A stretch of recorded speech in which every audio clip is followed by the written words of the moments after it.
All right, Larry Kruger here from the Pig and a Pickle Krug Show with a little Golden State Warrior video. Warriors lost to the Nuggets, but we'll react to it in a minute. We are brought to you by Pig and a Pickle, the best barbecue in all of Northern California. Check them out in Emeryville and Corte Madera. They're open 7 days a week from 11 a.m. till 8 p.m. or until they run out. Pig and a Pickle, the best barbecue you're going to find. Go say hi to Damon and Mary, get the brisket, and tell them the Krug sent you. And this video is brought to you by our good friends at Mojo Fantasy. Check that link in the description. Make sure you use the promo code Krug, K-R-U-E-G, and you'll get up to $100 matched on your first deposit. Everybody who does it automatically is entered into a drawing to win a Nick Bosa or a Brock Purdy jersey on Thanksgiving night. After 49ers Seahawks, we will do that and give those two jerseys away. All right, let's talk a little bit about the Warriors and the Nuggets. Warriors lose 108-105, and Denver outscored them in the fourth quarter 32-27.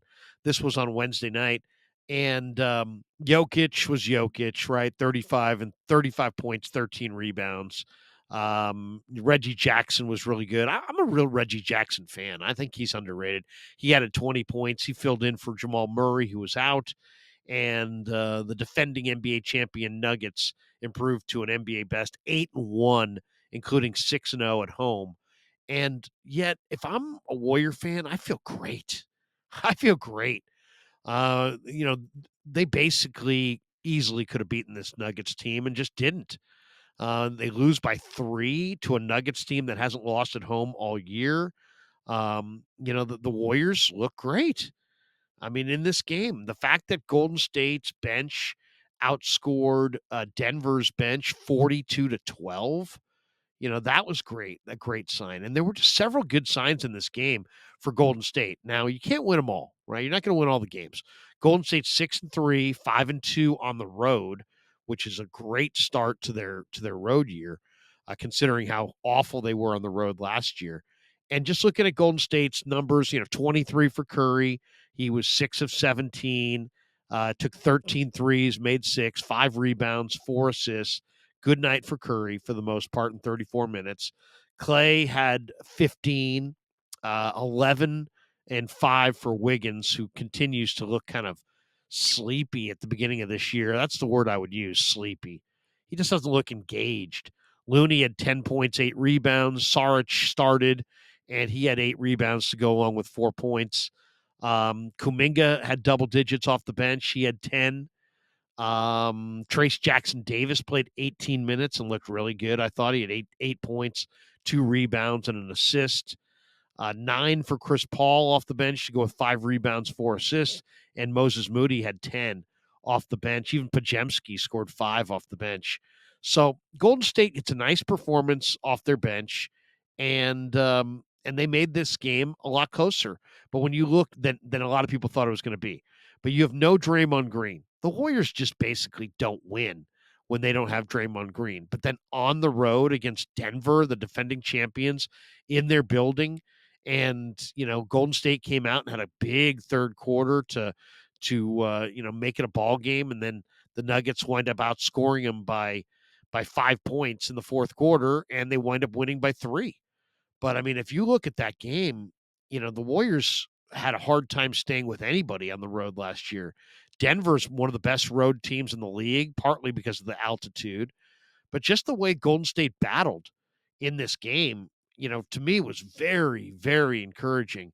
And you go into Denver with no Draymond Green, and it's a 3-point game. So, to me, Golden State had a fourth quarter lead. And Jokic and Jackson kind of took it over late. But I mean, to see Golden State playing with such resolve on the road was great. I mean, yes, the Nuggets were without Jamal Murray for the second straight game. He sat it out with a strained right hammy, and the Warriors were without both Draymond Green for personal reasons and GP2, who's easily their best defensive player due to illness. I mean, you could make an argument that the Warriors, kept Denver to 108 in their place without their 2 best defenders. So, I mean, I was very, very encouraged by this win, by this loss for Golden State, and the Warriors back at it on Saturday against Cleveland after playing 7 of their first 9 games on the road. But I liked what I saw. I mean, the Warriors competed. They had a chance to win. They didn't finish the way they wanted to, but for no Draymond Green, no GP2, and to almost basically take down the Nuggets. Now that I realized the Nuggets didn't have Murray, but I mean, to me, I was proud of that effort. I mean, when that game ended, I was like, you know what? That was a hell of a game. I mean, they gave the Nuggets all the Nuggets wanted, and Jokic is just ridiculous. I mean, he is just so good. He didn't even have a good night from three. He made only one of 8 threes. But 35, 13, 5 assists, 3 steals for Jokic, who is easily the most unimpressive looking superstar I've ever seen. He kind of looks pudgy. He looks a little out of shape. He looks a little he just looks uncomfortable. He doesn't look like he's in premier shape or anything. The guy is just like that guy at the YMCA who just lights you up. Except he's 7 feet and he's doing this. I mean, imagine if he was 6 feet and you're playing that guy at the YMCA. Some guy who's sweaty and he doesn't look very good. He can't jump and you're sitting there and you're like, what can this guy do? This guy can't do anything. And then you look up and he's just draining everything. That's Jokic. I mean, he's something else, man. He really is something else to watch. Just a great, great player. And when you look back at his career and whatever number of years, I mean, he's not even old. If you look, I think he's 6th all time on the triple double list. We're talking about a guy who's 28. This guy's going to be leading the NBA all time in triple doubles from the center position when it's all said and done. If he even has even mediocre health, so I was impressed by him. Michael Porter Jr. is starting to blossom into the scorer that a lot of people thought he was going to be coming out of high school. He just is so talented. And, 14 and 11 for Middy's own Aaron Gordon, who's just a great, terrific athlete. And it just seems like every time I watch Reggie Jackson, he looks really good. And KCP had a great defensive finish there in the fourth on Steph. He did a nice job. And he's a good defender, an underrated defensive player who, helped the Lakers win. And he's just a good role player. He's just a really good role player. And Denver's good. I mean, obviously, Denver, the defending champions, they're pretty loaded, got a good bench. I love that kid Strother from Gonzaga, and then Holiday on their bench. He hit a big shot down the stretch. They've got some players for sure on that bench, but I thought Golden State was impressive. I mean, there's in pro sports, the old saying, the moral advantages of losing have been greatly exaggerated. You either win or you lose in the pros, and there's no moral advantages to losing. But early in the year, on the road, no Draymond Green, no GP2, and to be within a 3-pointer of beating the Nuggets on their home floor on a night Jokic goes off, for 35 and 13. I'll take that every time. And to me, it's an indication of good things to come. And then the other thing I really liked is Jonathan Kuminga is just looking so good. I mean, he looks phenomenal. He's playing with pace and under control on the offensive end. Really, really, passing up the highlight reel shot for kind of a higher percentage shot.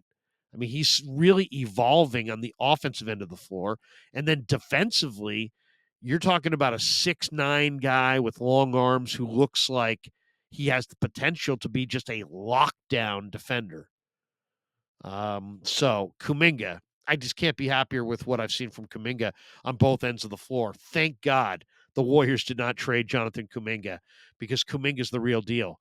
He looks like a lockdown defender who can guard threes and fours. When he gets into defensive position at 6'9", he looks like a jumbo 2 guard with the way he's got his lateral agility to play defense at 6'9". Is just absolutely unbelievable. And then offensively, he's emerging every night as like, just a force. I mean, he's got a little bit more range. He's got a little bit more of a touch. He's gotten all kinds of an ability to finish. He can hunt mid range shots. He can finish at the rim. I mean, the guy is really, really good.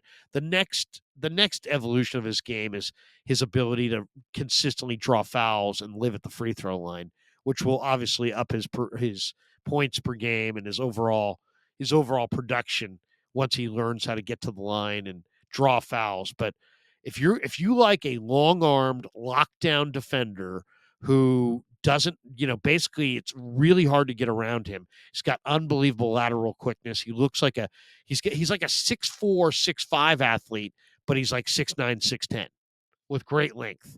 So Kuminga is an absolute force on the defensive end. And then on the offensive end, pace, starting to make plays for other people, had a couple assists last night. He had 0 turnovers in 19 minutes, playing under control. I mean, Kuminga is a beautiful player to watch. And then Trace Jackson Davis, I mean, he's going to play a lot. He's going to play a lot this year because he knows how to play. He's big bodied. He's probably the biggest body they have, really, when you factor in, his athleticism, his lift, his weight, his strength. He's very durable. He's put together well. Second generation NBA player, knows how to play the game. Just came off of a full career at Indiana. Every time I watch Jackson Davis, I'm like, wow, that guy went 57. Unbelievable. So anyway, Warriors lose at 108-105. But as far as losses go, there there's nothing, there's no such thing as a bad win. And I'm not for great losses, but as far as losses go, that's about as good as it gets right there. If you're going to lose to the NBA champions on their home floor when you're shorthanded and you took them to the buzzer and you fought like crazy. So I loved it. I loved it. And even though Golden State takes the loss and it's only their third loss of the year, to me, I took so many positives away from a 3-point loss to the Nuggets in Denver, 108-105. All right, thanks to Pig and a Pickle for being the title sponsor of the Krug Show. Thanks to Mojo Fantasy for sponsoring this video. Check that link in the description. Make sure you use the promo code Krug and get up to $100 matched on your first deposit, courtesy of Mojo. And everybody who does it and types in the promo code Krug will automatically be entered for a chance to win a Bosa or a Purdy jersey on Thanksgiving night. And thanks to all you guys for supporting the Krug Show on YouTube.